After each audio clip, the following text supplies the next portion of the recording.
On to resolution number 9, entitled Abortion Services in Scotland. The resolution will be moved by Valerie Quigley of Craigentinny and Duddingston branch, who is a first-time speaker at conference, and seconded by Alison Thewlis MP. Welcome to Valerie.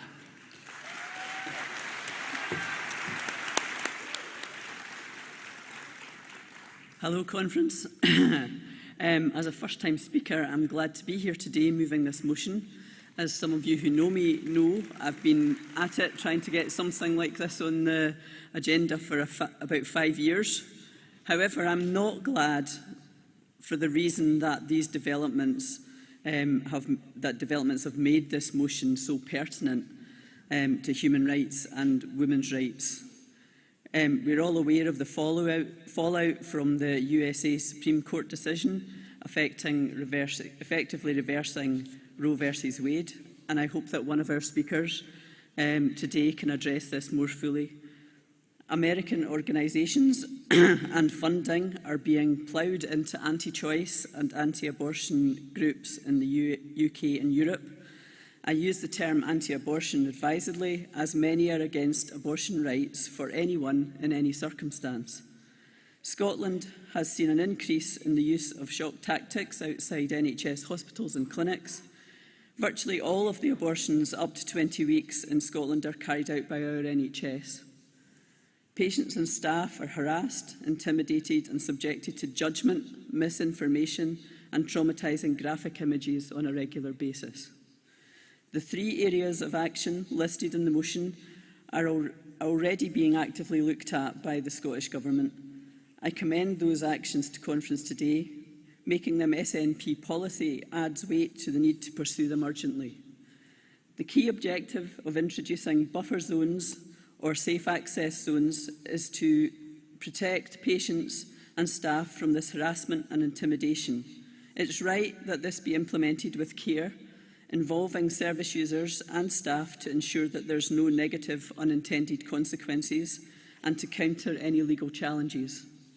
Abortion law was devolved to Scotland in 2016, and the Scottish Government has worked cross-party to make abortion services more accessible and equitable. There has been innovation. Scotland was first to introduce the ability to take the second of the 2 abortion pills at home.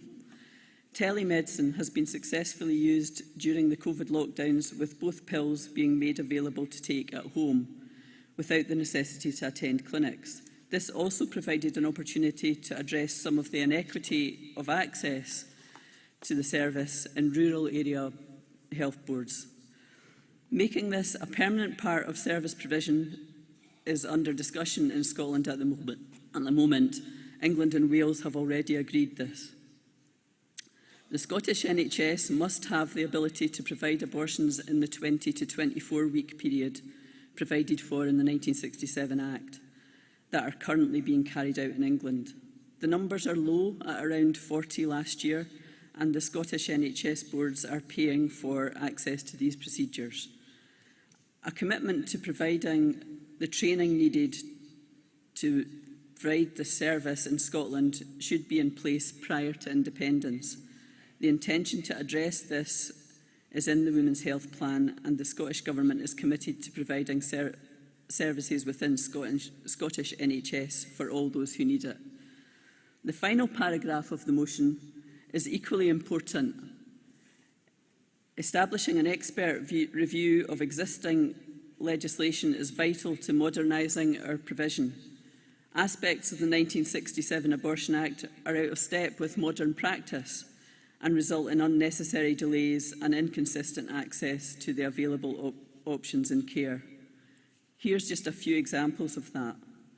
Decriminalisation would make abortion services a regulated health service and not an legal issue, and should be considered.